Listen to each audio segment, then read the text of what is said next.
If you ever fail, never give up because fail means first attempt in learning. Welcome guys, welcome to week 5 और week 6 के progress update में।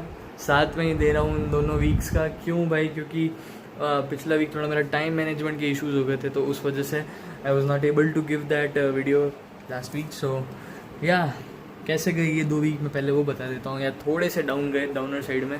हर दिन 13 घंटे पढ़ाई नहीं हुई और मतलब 18 और 19 तारीख की थी शायद 2 दिन जिसमें 18 ये मोर देन 13 आवर पढ़ाई की थी। बाकी हर दिन 13 घंटे से नीचे ही था मामला। 10 घंटे 13 घंटे के बीच में था, या तो था ही नहीं। ऐसा बीच में 3-4 दिन आ गए जिस दिन पढ़ा ही नहीं। क्यों नहीं पढ़ा, रीज़न बताता हूँ। पढ़ा ही नहीं इन द सेंस क्लास ली थी, रिवीजन किया था, बाकी कुछ नहीं किया था, ये वाला मामला था। तो वो क्यों नहीं हुआ, बीच में मेरी तबीयत थोड़ी सी ख़राब हो गई थी, तो तबीयत ख़राब हो गई उस चक्कर में मैं तो क्लासेस भी बहुत मुश्किल से बैठ पा रहा था। तो स्टिल मैंने कहा क्लासेस तो लो, नोट्स रिवीजन तो करो। उससे जब थोड़ा सा उठा तो वो थोड़ा मोमेंटम ब्रेक हो गया था, तो उसके बाद फिर 10 to 13 के बीच में रहा।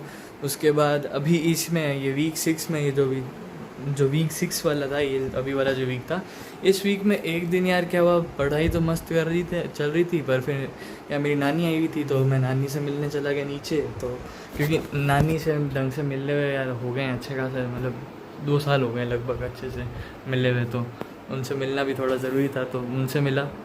फिर नेक्स्ट डे यार थोड़ा सा मामला ऐसा हुआ। नेक्स्ट डे मामले ऐसे बैठे कि है ना, मतलब तो नानी से मिलते मिलते वो वाला दिन, फिर रात शाम का तो मैं कुछ नहीं पढ़ा था, नानी शाम को आई थी, उसके बाद तो मैं कुछ नहीं पढ़ा उस दिन। नेक्स्ट डे हुआ क्या कि नेक्स्ट डे हुआ ये था, नेक्स्ट डे मैं मार्कशीट लेने गया था। मार्कशीट लेने नहीं, मार्कशीट लेने मैं फ्राइडे को गया था।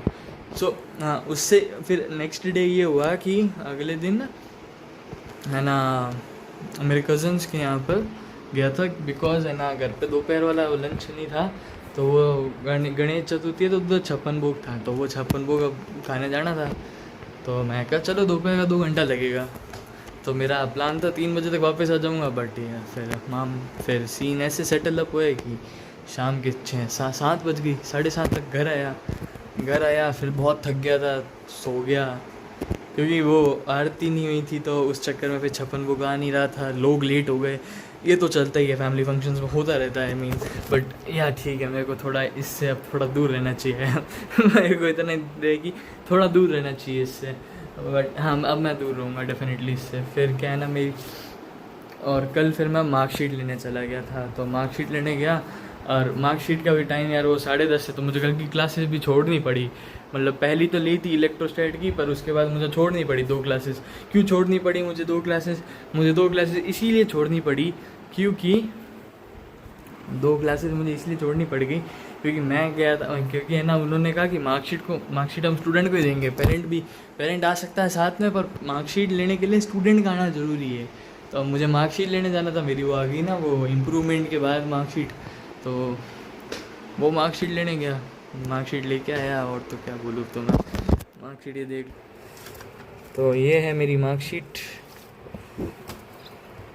कैसी होती है इम्प्रूवमेंट के बाद देखा नहीं है तुम्हें तो ये तो एकदम ओजी मार्कशीट है। डेट ऑफ इशूइंग भी देख लो, 13 मई जिस दिन रिज़ल्ट आया था। तो ये पूरा अपना जितना भी सब्जेक्ट्स है वो सारे ग्रेड्स आ गए, और ये ठीक है, रिज़ल्ट में भी लिख दिया पास। अब इसके बाद ये वाला मामला, ये है इम्प्रूवमेंट की मार्कशीट। सो इम्प्रूवमेंट के बाद मैथमेटिक्स, और ये आपका एक नया स्कोर आ गया। तो मतलब अब इस वाले को कंसीडर नहीं किया जाएगा, इस वाले स्कोर को कंसीडर किया जाएगा। और यहाँ पर रिजल्ट में ये 4-5 एक्स आ जाते हैं, फिर लिख देते हैं यहाँ पर अपीयर्ड फॉर इम्प्रूवमेंट। तो ये है। अब जब भी वो काउंसलिंग पीरियड आएगा, मुझे ये 2 मार्कशीट्स दिखानी है। कैसे दी? हाँ, मुझे ये 2 मार्कशीट्स दिखानी है, और ये 2 मार्कशीट दिखाऊँगा।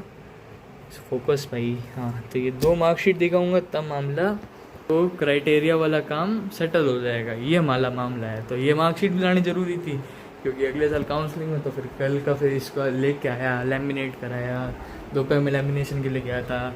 उसके बाद मेरा क्या अभी एक्चुअली थोड़ा सा मेरा ये फोरआर्म जो है लेफ़्ट हैंड का, ये ज़्यादा मूव नहीं कर रहा है, बट स्टिल मैं लेफ्टी हूँ, इसलिए मैं व्लॉग भी लेफ़्ट से, तो इसको मैं ज़्यादा मूव नहीं करा सब बार, इसको स्टिल मैं होल्ड पे ऐसा।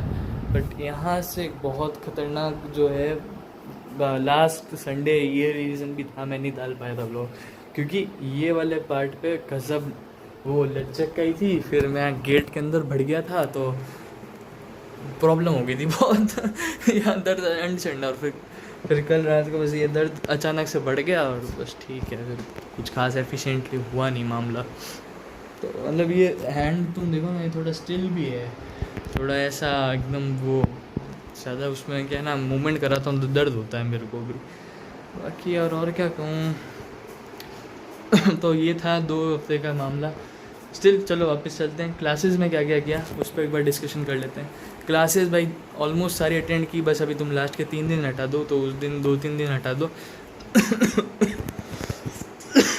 तो उन 2-3 दिन में क्लासेस नहीं ली, बाकी हर दिन लिए।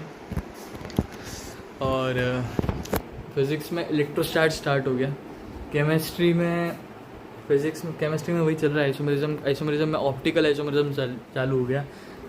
और कोऑर्डिनेट कंपाउंड का मेरे को भी पता नहीं है, मैं 3-4 लेक्चर पीछे हूँ उसमें, क्योंकि मेरे नोट्स नहीं बने हुए, तो मैं पहले सोचा नोट्स बना लूँ, पर वो फिर करते करते क्लास 2-3 डिले हो गई हैं।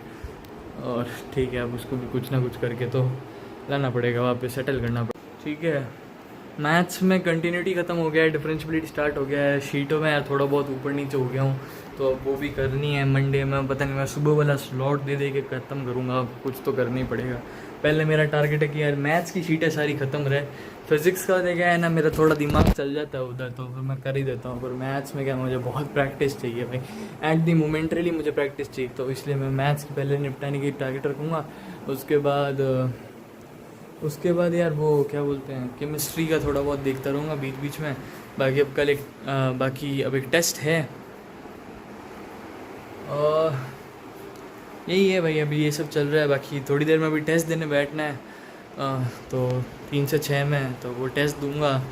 टेस्ट दे के मेरे को कुछ ज़्यादा एक्सपेक्टेशन है नहीं उस टेस्ट से, क्योंकि मैं कुछ खास पढ़ेगी कुछ प्रिपरेशन किया नहीं मैंने उस टेस्ट का। अब बस पता नहीं, मैं थोड़ी देर में जितना हो सका फार्मूला देख लूँगा मैं भी, पर या जस्ट होपिंग मैं 100 नंबर से ऊपर रहूँ भाई अभी तो, क्योंकि ये मैं आफ्टर जून पहला टेस्ट दे रहा हूँ और उसमें भी मैं कुछ खास प्रिपेयर कर नहीं पाया हूँ उसके लिए। तो कॉन्फिडेंट तो खैर हुई, वैसे ही देना है पेपर अपना कॉन्फिडेंस में, but yeah expecting not too much, expectation ही नहीं है इस टेस्ट से कोई। इससे है कि एक बार वो टेस्ट का टेम्परामेंट वापस बिल्ड हो जाए, वो बस वही रीज़न है ये टेस्ट को देने का, और वो हो जाएगा। ठीक है, एक आधा ऊपर नीचे चलता रहता है। बाकी स्कोर मैं शेयर करूँगा, मे बी नॉट, थोड़ा ज़्यादा ही ख़राब हो गया तो शायद ही नहीं करूँगा, बट अच्छा रहा तो बिल्कुल कर दूँगा मतलब ज़्यादा ख़राब इन दी सेंस पता नहीं 100 से ही नीचे नंबर आ रहे हैं तो थोड़ा सा मैं शांत बैठूँगा, तुम समझ जाना फिर, वरना तो डाल ही दूँगा। ये है कि मैं बता दिया, बाकी शीटें कुछ खास नहीं भाई, थोड़ा बहुत मैंने कंटिन्यूटी और लिमिट की शीटें की हैं इन 2 हफ्ते में, थोड़ा बहुत इन दी सेंस ख़त्म होने वाली है, और थोड़ा बहुत इसकी की है, थोड़ा बहुत रोटेशन की है, COM का हल्का क्लास के नोट्स रिवाइज किए थे, थोड़ा बहुत आइसोमेरिज्म के लगाए हैं, बाकी चल रहा है भाई अभी। बाकी तो मैं कुछ ज़्यादा कमेंट नहीं कर सकता, बाकी ठीक है, इट्स गोइंग। तो यार इतना ही है 2 वीक के प्रोग्रेस अपडेट में, आई थिंक इससे ज़्यादा कुछ है नहीं। मार्कशीट ले आया मैं मेरी, बस ये भाई देख लो, अभी ये है मतलब फाइनल मार्कशीट, तो अभी दोनों है, 2 मार्कशीट रखनी पड़ेगी, बट या काउंसलिंग के टाइम में दोनों देनी है, तो मेरा वो क्राइटेरिया क्लियर वाला ही मामला है फिर। बाकी मिलते हैं भाई अगले संडे। ठीक है भाई, इतना ही है आई थिंक सो। बाकी मिलते हैं तुमसे अगले संडे को, अगले वीक बढ़िया ही करेंगे हम। अगले वीक मतलब अब अगला मंथ आ गया है, फेज़ 1 का फर्स्ट मंथ ख़त्म हो गया है, और अब ठीक है मिलते तुमसे।